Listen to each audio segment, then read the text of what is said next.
لیکن وہاں پر پلانز بن رہے ہیں. امریکہ میں چائنا کے حوالے سے پلانز بن رہے ہیں یا بن چکے ہیں, اور اس میں روزانہ کی بنیاد پر مطلب وقت کے ساتھ ساتھ اس میں ایڈوانسمنٹ بھی ہوتی رہتی ہے کہ اگر چائنا سے جنگ ہوئی تو کہاں سے فوجیں داخل ہوں گی, فضائی حملے کیسے ہوں گے, کیسے اس کا بلاکیڈ کرنا ہے, یہ سارے پلانز ہوتے ہیں. ہم نے عالمی جنگوں میں بھی دیکھا کہ مثال کے طور پر جب جرمن نے فرانس کے اوپر حملہ کرنا تھا تو جرمن جو کمانڈرز تھے وہ پہلے سے پلان ان کا تیار تھا کہ فرانس کو, پیرس کو کس طرح سے فتح کرنا ہے, اور پھر وہ امپلیمنٹ کیا گیا.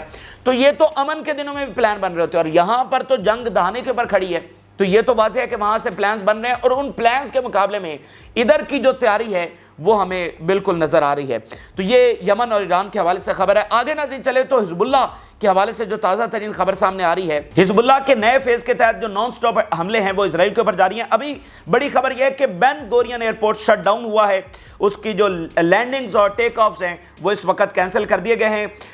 کوئی اٹیک ہوا ہے حزب اللہ کی جانب سے, بتایا جا رہا ہے کہ جو پروجیکٹائلز ہیں وہ آئے ہیں اور یہاں پر جو ہے وہ شٹ ڈاؤن ہو گیا ہے. ذرا دیکھیے ہیڈ لائنز. یمنی houses informed Iran that 4 lakh troops are ready if all out war breaks out with Israel. Israeli media, in coordination with the security system, landing and takeoffs operations at Ben Gurion airport have been stopped. فی الحال کے لیے stop کر دیے گئے ہیں کہ کہاں سے کون سا پروجیکٹائل آیا ہے اس کے بعد پھر یہ درمیان میں ڈسرپشن ہو رہی ہے. ایک ہی ایئرپورٹ ان کا چالو ہے اور اس میں بھی صرف جو ان کی اپنی ایئر لائنز ہیں وہ اس میں آ جا رہی ہیں کیونکہ باقی دنیا نے تو کینسل کر دی ہیں. اور ابھی برطانیہ کے حوالے سے تازہ ترین خبر آ رہی ہے کہ برطانیہ نے بھی اپنی فلائٹس کینسل کر دی ہیں. ٹائم بڑا انٹرسٹنگ ہے. برطانیہ کی جانب سے کہا گیا ہے کہ اپریل 2025 تک یہ فلائٹس کینسل ہو رہی ہیں.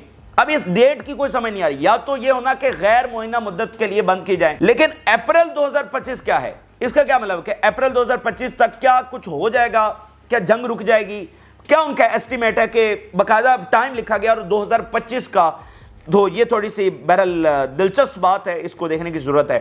تو جناب یہ فی الحال صورتحال ہے. اسی درمیان جو میڈیٹرینین سی سے بتایا جا رہا ہے کہ 5 ڈرونز حزب اللہ کی جانب سے بھیجے گئے. اب یہ انٹرسٹنگ اس لیے ہے کہ حزب اللہ کے جو بھی پروجیکٹائلز آتے ہیں وہ تو لینڈ سے ہو کر آتے ہیں, یعنی وہ بارڈر کراس کرتے ہیں اور اسی لینڈ سے ہوتے ہوئے آتے ہیں, لیکن میڈیٹرینین سی سے اگر وہ آ رہے ہیں تو یہ زیادہ کمپلیکس ہو جائے گا اسرائیل کے لیے, کیونکہ 2 فرنٹ بن جائیں گے نا. اب تو ان کو پتا ہے کہ اس طرف سے ایک طرف سے آ رہے ہیں, یعنی ان کے نارتھ سے آ رہے ہیں, تو اگر میڈیٹرینین سی سے آئیں گے تو پھر یہ دوسرا فرنٹ بن جائے گا. تو اس لیے کافی معاملہ ان کے لیے کمپلیکس ہوا ہے. پہلی بار ہوا ہے حزب اللہ نے میڈیٹرینین سی سے پہلی بار یہ ڈرونز بھیجے ہیں. اس سے پہلے یمن نے ڈرون بھیجا تھا تل ابیب کے اندر جو میڈیٹرینین سی سے داخل ہوا تھا, اور اس سے یہ پتا چلا تھا کہ اس سائڈ سے جو اسرائیل کا ایئر ڈیفنس ہے وہ زیادہ کمزور ہے. تو یہ بھی انٹرسٹنگ بات ہے. اچھا, اسی درمیان لیبنان بارڈر سے خبر یہ آ رہی ہے کہ انٹینس فائٹنگ وہاں پر ہو رہی ہے. الجزیرہ کی ایک ہیڈ لائن دیکھیے, intense border fighting between Israel and حزب اللہ. بہت شدید تر لڑائی, اور میں آپ کو بتاؤں کہ صرف 20-30% خبریں ہیں جو وہاں سے رپورٹ ہو رہی ہیں. اور حزب اللہ تیسرے دن چوتھے دن ان کی جانب سے پریس کانفرنس ہوتی ہے اور اس میں بتایا جاتا ہے کہ پچھلے 3-4 دنوں کے اندر کیا ہوا, کیونکہ اسرائیل کی طرف سے تو ٹوٹل ایک تو جھوٹ بتائے جا رہے ہیں, دوسرا اسٹرکٹ سینسرشپ ہے, مطلب کوئی زیادہ معلومات بھی وہاں سے نہیں آ رہی ہیں, تو زیادہ انتظار کیا جاتا ہے کہ حزب اللہ کی جانب سے جب تفصیلات آئیں. تو الجزیرہ یہ بتا رہا ہے کہ شدید ترین لڑائی. اب آپ دیکھیں نا کہ 1 لاکھ سے زیادہ فوج تو وہاں پر بیٹھی ہوئی ہے اور ان کو گرین لائٹ ملی ہوئی ہے اور آل آؤٹ وار جاری ہے, تو پھر انہوں نے کس چیز کا انتظار کرنا ہے. ان کی فوج ہر وقت کسی نہ کسی پوائنٹ سے اندر داخل ہو رہی ہے. تو فل سکیل فائٹ جو ہے اس وقت لیبنان بارڈر کے اوپر جاری ہے. اچھا, آگے ناظرین چلے تو جو فضائی حملے ہوئے ہیں ان کی کچھ تفصیلات آپ کے سامنے رکھتے ہیں. ہشہار کا یہ ایریا ہے, یہاں پر اب تک کا ایک بہت بڑا حملہ کیا گیا ہے. حزب اللہ بتا رہی ہے کہ our fighters targeted 100 camp north of Ayelet Hashahar with large salvo of rockets. اس کے علاوہ اسرائیلی media, initial reports of injuries in the settlement of Eilat Hashar after rockets fired from Lebanon fell. Eilat Hashar سے ابتدائی reports کے مطابق اسرائیلی media بتا رہا ہے کہ انجریز ہوئی ہیں کیونکہ راکٹس جو ہیں وہ وہاں پر گرے ہیں. اس کے علاوہ گولان ہائٹس کے اوپر بھی اٹیک ہوا اور گلیلی کے ایریاز بھی. We detected 30 rockets towards Golan. اسرائیلی آرمی بتا رہی کہ 30 راکٹس گولان کی طرف فائر ہوئے ہیں. اچھا, گولان کے اندر جو قلعہ بیرکس ہے, یعنی جو ملٹری سائٹس ہے, قلعہ ویری ان کی امپورٹنٹ, اور یہاں پر جتنی بھی ان کی ملٹری سائٹس ہیں ان میں سے ون آف دی ٹاپ یہ والی ہے قلعہ بیرکس, اس کو نشانہ بنایا گیا ہے. اس کے علاوہ دیکھیے, siren sound in number of areas west of Lake Tiberias, reaching the areas southeast of Afula.